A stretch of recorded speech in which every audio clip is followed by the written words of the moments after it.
Hai halo Sobat Nerdchess semua. Pada video kali ini saya akan mengulas pertandingan catur menarik dalam kejuaraan dunia catur junior tahun 2011. Pada pertandingan kali ini kita akan membahas pertandingan antara Alexander Simanov sebagai putih melawan Vidit Santos Gujarati sebagai hitam. Pertandingannya berlangsung di Chennai, India tahun 2011. Simanov melangkah pertama dengan D4, Vidit kuda F6, C4, E6, Simanov kuda F3, lalu ditawari pertukaran oleh Vidit dan ditolak Simanov dengan lompatan kuda ke C3. Vidit membalas dengan mengepin kuda. Dalam pembukaan ini, kedua pemain memainkan variasi Ragozin dalam Queen's Gambit Decline. Setelah langkah ini, Simanov menyerang gajah dengan menteri, pion melindungi, pion kali pion, Vidit balas pukul pion, dan lagi pion kali pion oleh Simanov. Kini pion pelindung gajah sudah hilang, dan pada posisi ini Vidit tetap mempertahankan pin gajah terhadap kuda, dan kuda dibawa melindungi gajah. Simanov membiarkan dan ikut mengepin kuda. Vidit membiarkan dan coba melakukan trik dengan membawa gajah terang ke E6. Di sini, jika Simanov tidak berhati-hati, misal memajukan pion E3, maka pion akan maju dan double attack. Pion menyerang kuda dan gajah menyerang menteri. Tentu di sini Simanov akan kehilangan kudanya. Namun, Simanov tentu sadar dan di sini dia lanjut membawa raja rokade panjang. Di posisi ini, Vidit tidak memajukan pion untuk melakukan double attack, tapi mengamankan raja dengan rokade yang berlawanan. Gajah lalu pukul kuda, menteri membalas, kuda pukul pion, menyerang menteri dan menteri ambil skak di H6.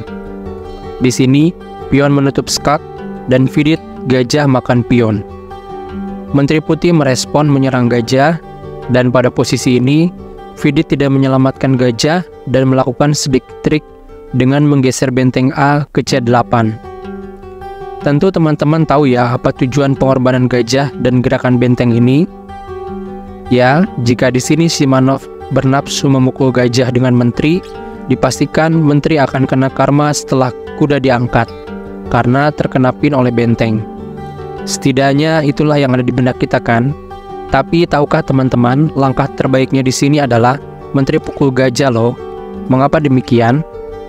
Kita lihat, jikapun menteri kali gajah dan kuda diangkat misal ke A5 dan mengepin menteri, di sini putih tidak perlu khawatir karena bisa melanjutkan dengan kuda E7 skak benteng. Jadi di sini bukannya kehilangan menteri, tapi putih dapat gajah dan benteng.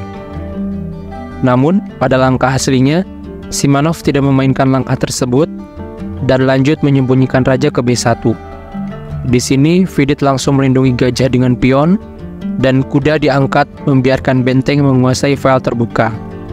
Vidit merespon dengan membawa kuda ke B4, menyerang A2 dua kali bersama gajah, dan Simanov masih membiarkan karena pion masih terlindungi dua kali juga. Di sini, Simanov membawa kuda satunya menyerang gajah, dan Vidit menjawab dengan melakukan pinning terhadap kuda. Kuda di sini masih bebas ya, kalaupun diangkat, benteng kali benteng belum skakmat, karena benteng masih dijaga kuda di C3. Jadi, di sini Simanov memanfaatkan hal tersebut dengan kuda kali gajah. Dan Vidit tetap membawa benteng kali benteng menyerang raja. Setelah kuda makan balik benteng, Vidit tidak terburu-buru memakan kuda dengan menteri, tapi menteri skak terlebih dahulu ke G6. Di sini, Simanov menutup skak dengan gajah, dan kuda langsung saja pukul gajah. Tentu ancaman discover skak jika kuda diangkat. Di sini, Simanov merespon dengan memajukan pion memblok menteri, tapi di sini tentu pion gratis ya, dan Vidit langsung saja menteri pukul pion, dan masih dengan ancaman yang sama.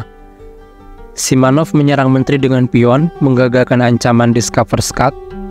Menteri kabur, dan di sini langkah blunder dimainkan Simanov dengan memukul gajah menggunakan kuda. Dan di sini tentu dia membiarkan rajanya terkena discover skak. Raja terpaksa ke A1, lalu Vidit melanjutkan dengan kuda mengorbankan diri skak ke B3. Dan sampai pada langkah ini juga, Simanov langsung resign. Di sini Simanov menyerah karena kematian bagi rajanya hanya tinggal 5 langkah lagi dan semuanya merupakan langkah paksa. Kita lihat, jika permainan dilanjutkan, tentu di sini putih punya 2 pilihan untuk memukul kuda karena raja sudah tidak bisa bergerak. Pertama, bisa dengan menteri kali kuda yang akan langsung dibayar skakmat benteng menyerang raja ke C1. Atau jika di sini putih memakan kuda dengan pion, akan dilanjutkan benteng skak di C1, memaksa raja turun ke A2, menteri join serangan, kembali skak, raja terpaksa ke A3, menteri terus menyerang, memaksa lagi raja ke B4, lalu pion maju skak lagi, dan pada posisi ini raja sudah terkunci, oleh karenanya menteri wajib kali pion. Lalu permainan akan berakhir dengan menteri kali menteri, skakmat. Sungguh permainan taktikal yang luar biasa ya teman-teman. Kalau kita telisik lebih dalam, sebetulnya kesalahan putih dalam game ini berawal dari gerakan kuda B4 ini teman-teman. Langkah terbaik di sini bisa dengan jalan pion A3 mengusir kuda. Langkah pion ini selain mengusir kuda, juga memberi ruang gerak buat raja.